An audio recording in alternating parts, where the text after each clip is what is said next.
अच्छा जी, तो last class में हम लोगों ने देखा था कि किस तरह हम डेटा को, जो हमने इंसर्टेड डेटा है उसको सेलेक्ट किया था, और हमारे पास डिफरेंट मेथड्स से किस तरह हम डेटा को सेलेक्ट कर सकते हैं। Where clause, order by sort, filter, हमने सारी चीज़ों को अप्लाई करके भी देखा था। अब बेसिकली आज की क्लास में हम देखने वाले हैं कि किस तरह हम डेटा को डिलीट कर सकते हैं। जैसे अगर डेटा ऐड हो गया, हमने उसको देख लिया, अगर अब हमें एक डेटा को डिलीट करना है, ड्रॉप करना है, तो हम उसको किस तरह कर सकते हैं। तो आज हम ये देखने वाले हैं इस ट्यूटोरियल में। यहाँ पे हमारे पास स्टेटमेंट जो है वो delete statement is used to delete existing record in a table. यानी आपके जो टेबल में एग्जिस्टिंग रिकॉर्ड्स हुए हुए हैं उनको डिलीट करने के लिए इस्तेमाल होती है। इसका सिंटैक्स है डिलीट फ्रॉम। डिलीट कर दो फ्रॉम कहाँ से? आपका टेबल नेम आ जाएगा वेयर। जैसे कि लास्ट ट्यूटोरियल में मैंने आपको बताया था कि हमारे पास वेयर की क्लॉज सिर्फ और सिर्फ सिलेक्ट स्टेटमेंट में नहीं, बल्कि डिलीट और अपडेट की स्टेटमेंट में भी यूज होती है। क्योंकि जाहिर सी बात है, अगर मैं कोई चीज बोलने वाला हूँ डिलीट कर दो टेबल में से, तो मैं उसको वेयर से बताऊंगा ना कि क्या चीज डिलीट करनी है, कहां पर है वो, और किस कितनी डिलीट करनी है। तो वेयर की क्लॉज लगा दूंगा, वेयर और कंडीशन, जो भी कंडीशन हो वो बता सकता हूं। अगर कोई आईडी डिलीट करवाना चाह रहा हूं तो मैं आईडी इक्वल टू उस आईडी का नाम लिख दूंगा। अगर मुझे जिस तरह मैंने एज सेलेक्ट करवाई थी उसी तरह मैं उस एज को डिलीट करा सकता हूँ। फॉर एग्जाम्पल मैंने कहा भाई, जो भी 18 साल से कम है, जो भी 18 साल से कम है उन सबको डिलीट कर दो। कि मुझे सिर्फ 18+ लोग चाहिए जिनका एनआईसी बना हुआ है या एनआईसी बना हुआ हो। उसके नीचे के जो डेटा है वो ऑटोमेटिकली क्या हो जाए, डिलीट हो जाए। तो मैं यहाँ पे लिख सकता हूँ भाई, delete from table name where age is less than equals to 18। जिसकी less than, sorry, less than 18, 18 से अगर जिसकी कम हो वो सबकी डेटा क्या कर दो, डिलीट कर दो। वन मोर थिंग, अगर आप वेयर क्लॉज नहीं लगाते और सिर्फ डिलीट फ्रॉम टेबल नेम लिख देते हो और कंट्रोल एंटर दबा देते हो, तो आपके टेबल का तमाम डेटा डिलीट हो सकता है। तो be careful when you run this query. वैसे भी माई एसक्यूएल इस चीज से बचने के लिए, प्रिटेंड करने के लिए, प्रिवेंट करने के लिए आपको एक फंक्शनैलिटी प्रोवाइड कर रहा होता है। बेसिकली जब आप कोई भी चीज डिलीट करते हो, इंसर्ट करते वक्त, अपडेट करते वक्त, ऐड करते वक्त, शो कराते वक्त कुछ नहीं पूछता। लेकिन जब आप डिलीट कर रहे होते हो तो आपको एक दफा दोबारा कंफर्मेशन मैसेज भेजता है। क्या तुम सच में इस चीज को डिलीट करना चाहते हो? क्या आप इस क्यूरी को सच में चलाना चाहते हो? वो एक सवाल आपसे दोबारा पूछेगा। तो आप उसमें अगर ओके कर दोगे तो हो जाएगी, और अगर गलती से आपने डिलीट फ्रॉम टेबल नेम लिख दिया और आगे वेयर नहीं बताया, तो आप उसको क्या कर दोगे, कैंसिल कर दोगे। तो जरा इसको चला के देख लेते हैं। मैं अपने लोकल होस्ट पे आया तो मैं लिख लेता हूँ भाई, लोकल होस्ट 88 PHP माई एडमिन। तो जैम को मैंने स्टार्ट कर दिया अपाची, और माई एसक्यूएल मेरा स्टार्ट है। मैं अपने वापस से अपने ही डेटाबेस में आ जाऊंगा, यानी डीबी कंपनी के TBL एम्प्लॉय में। सही है। इसके अंदर मेरे पास डेटा आ रहा है बहुत सारा। अब फॉर एग्जाम्पल मैं बोलता हूँ भाई, 16 से नीचे वाले डेटा डिलीट कर दो। अब 16 से नीचे अगर डेटा देखा जाए तो एक ये है 5वें नंबर पर, एक ये है नबीहा, देन हमारे पास है हम्माद। 16 से नीचे सारे ये आ रहा है। तो मैं यहाँ पे अपने क्यूरी पे आऊंगा, एसक्यूएल पे। और एसक्यूएल पे आने के बाद मैं यहाँ पे लिखूंगा simple delete from table name, यानी मेरा टेबल एम्प्लॉय, वेयर। वेयर की क्लॉज, चीज को फिल्टर करने के लिए वेयर। और यहाँ पे मैं बता दूंगा भाई, एज जिसकी लेस देन हो, किससे, 16 से।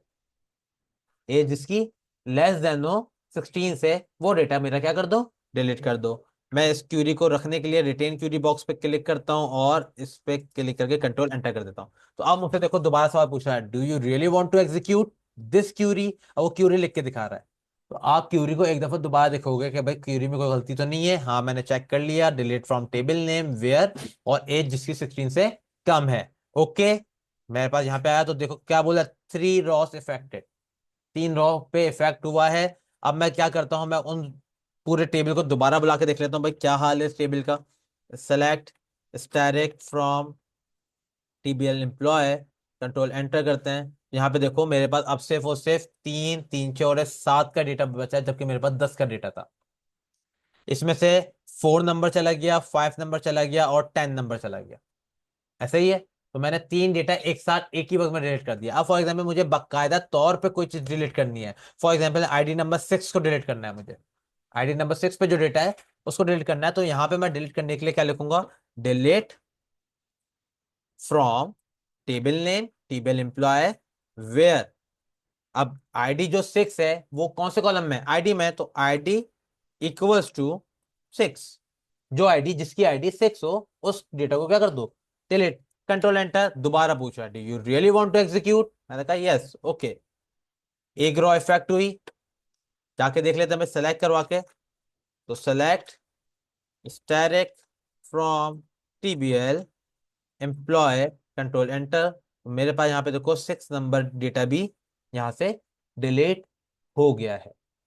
तो बी केयरफुल, दोबारा बोल रहा हूँ कि वेयर की क्लॉज अगर आप लगाना भूल गए तो आपका सारा डेटा डिलीट हो सकता है, और एक दफा डेटा डिलीट हो जाए वापस नहीं आता माइस्क्वेल में, डायरेक्ट परमानेंटली डिलीट होता है। जब भी वो उन्होंने एक कंफर्मेशन मैसेज लगा दिया है, ये डेटा आपको वापस रिटर्न नहीं आ सकता। नेक्स्ट नोट, दोबारा ये चीज पढ़ के बता रहा हूं, be careful when deleting records in a table, notice the where clause in the statement, the clause specify where record should be deleted, कहां डिलीट करना है। If you don't place where clause, all records in the table will be deleted. Delete from table name, अगर आप इस तरह करके लिखोगे तो आपका सारा डेटा डिलीट हो जाएगा। सिर्फ दिखाने के लिए, बताने के लिए मैं यही करने वाला हूं। मैं यहाँ पे आके डिलीट फ्रॉम और टेबल लिख देता हूं सिर्फ, और आगे वेयर क्लॉज नहीं लगा रहा। अभी भी 6 बंदों का डेटा है मेरे इस टेबल में। कंट्रोल एंटर किया, एग्जीक्यूट किया, ओके। नीचे आके देखा मैं 6 रो इफेक्टेड हो गई हैं। अगर 1,000 का डेटा होगा तो 1,000 का पूरा 1,000 डेटा डिलीट हो जाएगा। इसको हटाते हैं, सेलेक्ट स्टाइल फ्रॉम टेबल करते हैं, कंट्रोल एंटर प्रेस करते हैं, तो मेरे पास टेबल मेरा खाली हो चुका है। अब सिर्फ कॉलम्स आ रहे हैं, कोई भी रो, कोई भी डेटा नहीं है। मुझे पूरा डेटा दोबारा डालना पड़ेगा, और किसी भी कंपनी के लिए ये सबसे मुश्किल काम होता है, या सबसे हेडेक है, या उसकी कंपनी बिजनेस के ऊपर जो है ना बंद हो सकता है कि अगर उसका सारा डेटा डिलीट हो जाए। तो डेटा इज वेरी इंपॉर्टेंट। तो डिलीट के स्टेटमेंट डायरेक्टली ऐसे कभी नहीं लगाते, और अगर कभी लगाओ भी एप्लीकेशन में भी, तो जिन्होंने इस तरह आपको कंफर्मेशन मैसेज एक दफा दोबारा प्रोवाइड कर रहे हैं, वहां पे भी डायरेक्टली डिलीट नहीं करो, एक कंफर्मेशन मैसेज पूछो कि क्या आप सच में डिलीट करना चाहते हो, do you really want to delete this user या दिस पर्सन या दिस डेटा। अगर वो ओके करे देन आगे बढ़ो, वरना कैंसिल। ओके, क्लियर है। तो इंशाल्लाह फिर नेक्स्ट वीडियो में हम देखने वाले हैं कि किस तरह हम डेटा को अपडेट कर सकते हैं। क्योंकि अभी तक हमने इंसर्ट कर लिया, डेटाबेस क्रिएट किया, टेबल क्रिएट किया, इंसर्ट किया, सेलेक्ट किया, डिलीट कर लिया। अब अगर डेटा इंसर्ट करते वक्त गलती हो जाए तो उसको अपडेट कैसे करेंगे, तो उस डेटा को अपडेट करना हम नेक्स्ट ट्यूटोरियल में देखने वाले हैं।